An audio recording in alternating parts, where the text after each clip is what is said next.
Te reo ererangi o te mānia. This episode was produced in Otatahi by Plains Media, with support from New Zealand On Air. We have no idea how this is going to turn out today. Juliet and I are together. We want to talk about grief and our own grief, how we've supported ourselves in that and how we've supported our children. This could bring up some stuff for us and for you, so just be aware of that. Thanks for joining us for Being Real Parents with me, Anna, and my colleague and buddy, Kate.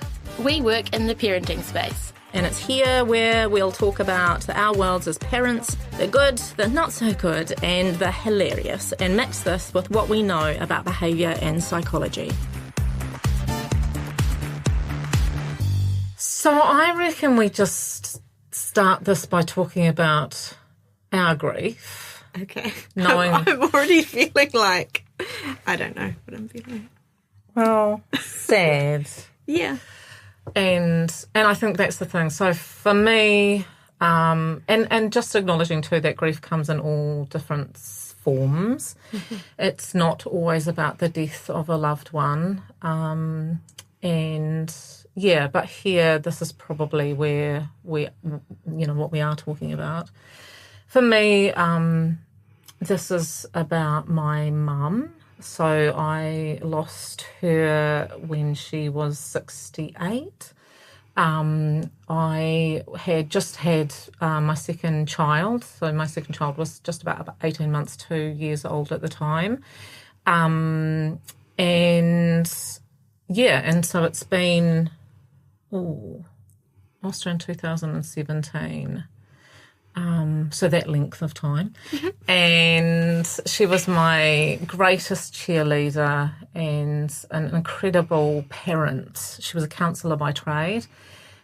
She was diagnosed with cancer 9 months before she passed. We had good moments in that, and we had some really sad, tough moments in that. But the reason that we're talking about this today is because we want everyone to feel a sense of hope around it, recognise that these people are important and shaped us and still do, and that, it's. I was just saying to you before, Juliet, that for me grief is seasonal. It comes at different times of the year, in line with the smells, the colours, because all of that brings back the memory or the feeling or the emotion behind. So, yeah, that's me. Thank you. Okay, my turn now. My story of grief in recent years is around my mum and my dad. So my dad died just on 3 years ago. And he, very long story, he was sick over a year of different things that happened, and it was kind of sort of the tail end of COVID-y things as well, which the negative was that impacted on visiting him and what they looked like. The positive was that everyone was jumping on using technology, so it meant that me and my three brothers were able to do video calls and things with doctors, which I think would have been less common before that. So we were all able to kind of be involved in supporting mum and, taking on different roles and keeping up with what was happening and getting things like the physio. He was in doing some rehab for a while and he'd gone from not being able to walk to being able to walk, and the physio used his phone to take a video and he was able to send the video to me of him walking, and even though we were in different cities. He ended up passing away in a hospice, and it's been like, even though he was sick over a long time and we knew that he was going to die, like the impact, I just can't understate how much it impacted me and how much that surprised me. Because I think beforehand I'd always had people get older and then they die, and we expect that. And that's, that makes the grief a bit more manageable. But it didn't. It definitely didn't. And my mum died just on a year ago. So we're just up to a year now. And what you were talking about, like seasonal stuff, is that obviously, you know, at school they go, hey, bring this thing along. And earlier this year they'd obviously asked my 6-year-old, it must have been a photo from over the holidays or something, and he'd picked a photo of my mum and him dancing in her living room, which would have been a few weeks before she died, and she died unexpectedly. It was very sudden. And, you know, at the end of the year, they'd like to send everything home from school, and he came home yesterday and just went, oh, look, Mum, and just passed me this photo. And I just went, oh, like sitting in the car with just sort of this intake of breath. And the memory and I remember really intentionally taking that photo because I was really intentional about knowing my parents were older and taking photos of just the things that were happening. So, yeah, just kind of having this sudden, oh, there she is in front of me, sort of again. So what you said before about, like, the impact on our lives and the joy of that and the complexity of that, and sort of it never being something that's simple and flows and is always perfect and harmonious. Like there was a lot of, when Dad was sick, there was stuff that went really well and there was stuff that's super hard, and there was stuff that really challenged about how we all kind of needed to work together in those times. Yeah. I hear you. You're listening to Being Real Parents on Plains Media, broadcasting on 96.9 FM, streaming live and available as a podcast on plains.org.nz. So this is hard, isn't it? We've just gone off to get a drink of water and compose ourselves. 2 minutes in. But we also were in that saying, this is okay, you know, and it's really interesting that grief doesn't feel the same all the way through. I mean, I still feel grief, you know, it doesn't, it changes, but it doesn't go away. There's the, you know, I think the cycle or circle of grief has been disproven now. Yes. And there's no steps to follow to do grief correctly. Yeah, first you do this and then this happens and then this will happen. If only it kind of was that easy, you know. Yeah, that you could feel the phases. Yeah, that's right. I was lucky enough, because I am really grateful that at the same time I was losing my mum, I met Lucy Hone and started working with her. And she had lost her daughter, and I was kind of watching some of her interviews come out and things like that. And I remember writing in the back of my diary some of the stuff that she said, and it really supported me. And one of the, here's the stuff that I remember, because clearly I did no prep for this podcast because I'd been avoiding it. I just turned up going, Anna will tell me what I need to say. Just follow her lead because I don't want to think about it too much. Here we go again. And that's the funny thing about grief, isn't it? We do, there are times when we are in it and it's sad and it hurts in places that you never thought an emotion could hurt. And then there's also the humour that we can bring to that, and there's also the avoidance we can bring to that as well. And so just not, knowing that we're not experts in this and we're not perfect in this, and and it's still hard. Yeah, it is, and it's it's not something to endure and to get through when you're done. It's experiencing it, and however that is for you is okay. And we're talking about avoiding it, but also we've also experienced it and been in it and sat within it, like, lying on my bed just crying. And earlier that day, the plan had been to take the kids to one of the my parents both died over holidays. And so it meant that there was no, like, you go to school and I'll just, like, blob out for a while. There was childcare. And my plan had been to take the kids to Trampoline World or wherever. And I was like, that's fine. I will sit there, listen to a podcast, and they will jump, and it'll be fine. And then just not wanting to get out of bed. And my friend messaging me going, can I do anything to help? I was like, can you take them to Trampoline World, please? And so she did that, entertained them for a couple of hours, and I just lay there, and then with my son coming up going, are you still sad? I was like, I'm still sad. I'm going to be sad for a little while longer.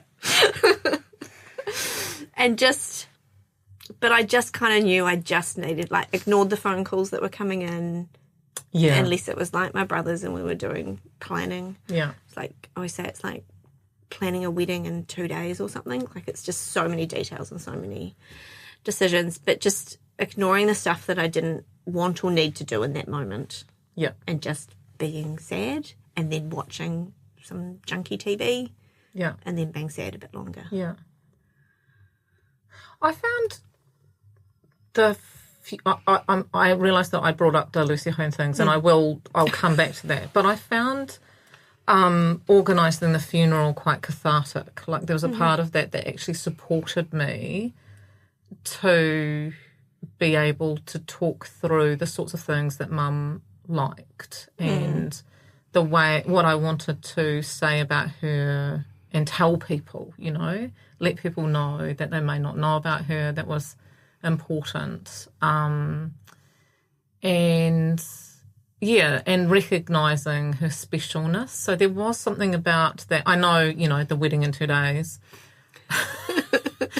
But there was something about that was supportive too.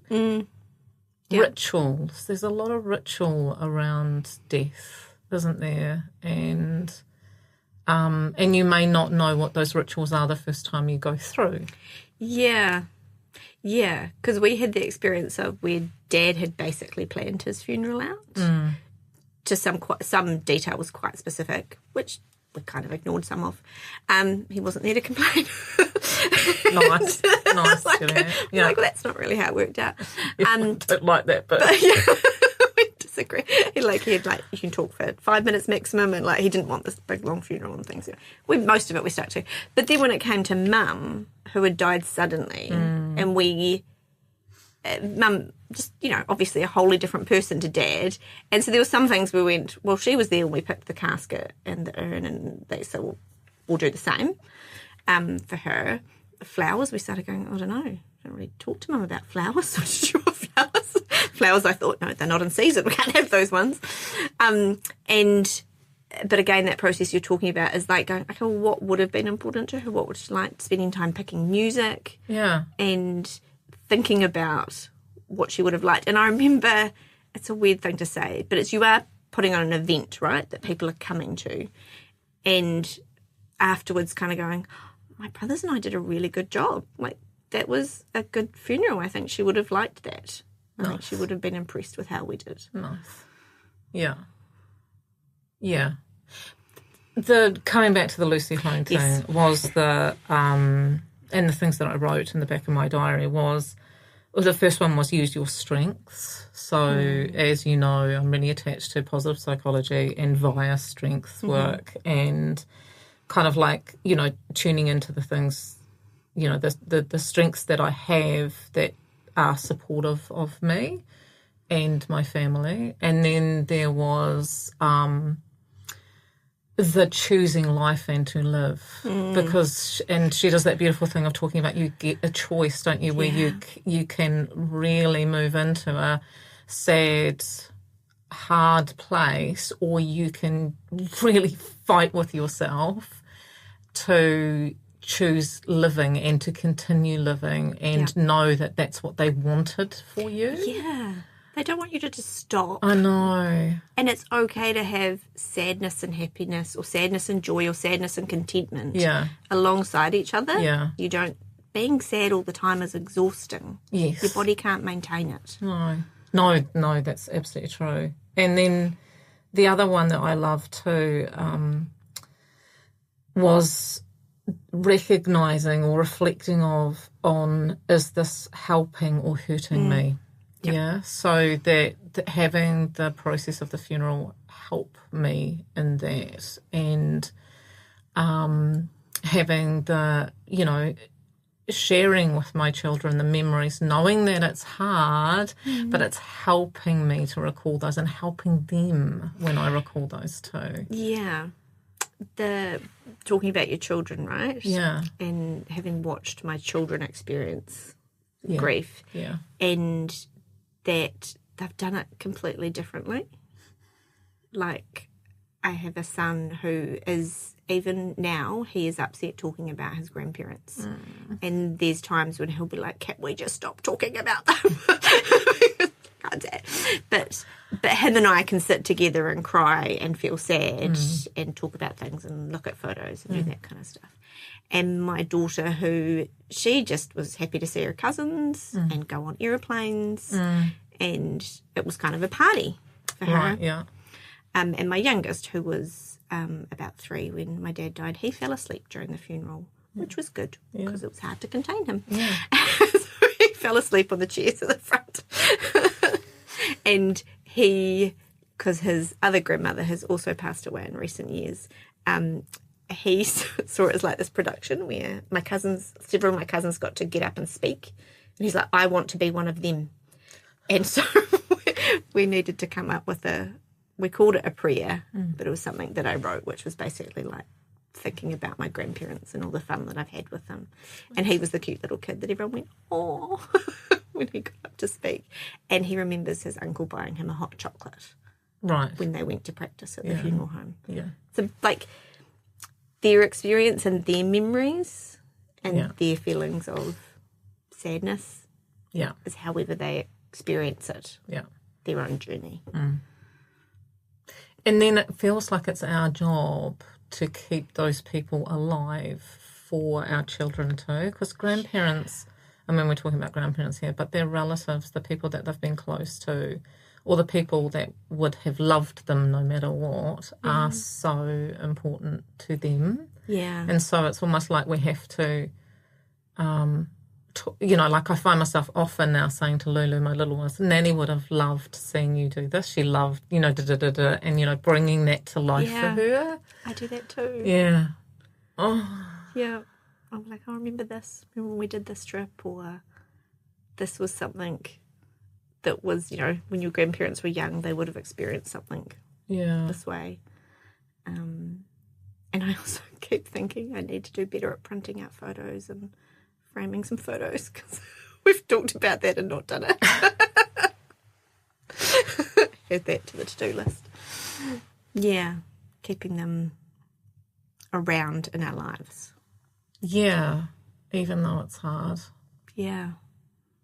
And then it's not final. It's never final. Yeah, because they've been a part of your life however long, whatever form of grief we're talking about. It's still something that happened and existed. It's kind of beautiful too, I'm just reflecting on this now, that it's our children that allow us to talk about these people. Yeah. Like, it's not something I wouldn't have this kōrero with my friends around, my mum would have, maybe, but not as much as my children allow me to keep my mum front of mind and, alive. That's such a good point. I'm thinking about that too. About my husband and I don't even talk about our parents as much or in the same way than we do with our kids. And the reflecting and the memories and the how we bring them into our lives. This mutually supportive journey, yeah. Yeah, it's beautiful. I was wondering whether it might be nice to close on what would you tell somebody who was facing grief, because sometimes we see it coming, or have recently lost somebody that's important, really important. The main thing I think about when I reflect on the journey with grief I've had is taking the time to feel the sadness, if sadness is what you're feeling, that it's okay to feel that trying not to feel it and stuffing it down inside is not going to help you longer term. It'll still come out at some point. And knowing that feeling the sadness and sitting in that feeling, it's not going to be there forever. It's what your body and your brain needs to do with where it's at the moment, and accept that, feel it, and know that it's gonna pass. And I would say that there's not one way to do grief. I would suggest that some of that grief you do by yourself and some of it you do with others. Yeah. And that when you need help, frickin' ask for it. Yes. Like you did with your friends Yeah. when you couldn't take them to the jumping park. And people want to help. Yeah. Because they know. Yeah. And just tell them, give them the job. Yeah, Yeah. Nobody's a mind reader. Yep. Anything else? No. I'm depleted. And I think also too that there's an array of emotions that you feel in this too.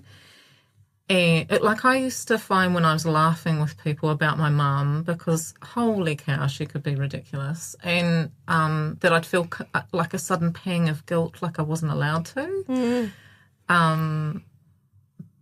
But, you know, if she was here, then I would absolutely be taking the mick out of her for whatever ridiculous thing that she did.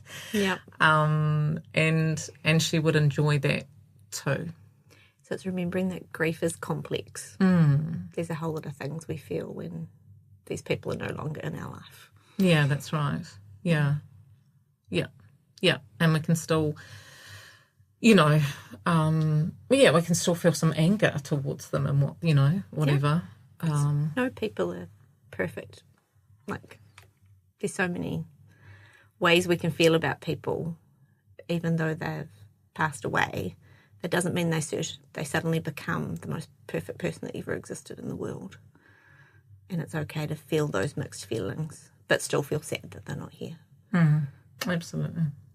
So know that grief can be tough, and know that it can be amazing as well. And if you are finding things tough at the moment because of grief in your own world, we're here, we get it, and you're always really welcome to reach out to us. You can do that by emailing me directly, anna@realparents.org, or you can go to our socials, Real Parents NZ, on Instagram and Facebook. DM us and we will be right back in touch. Awesome. Thanks for being with us today. We hope you've learned that while parenting is challenging sometimes, that's totally normal. It's been fun having you with us. Keep being amazing.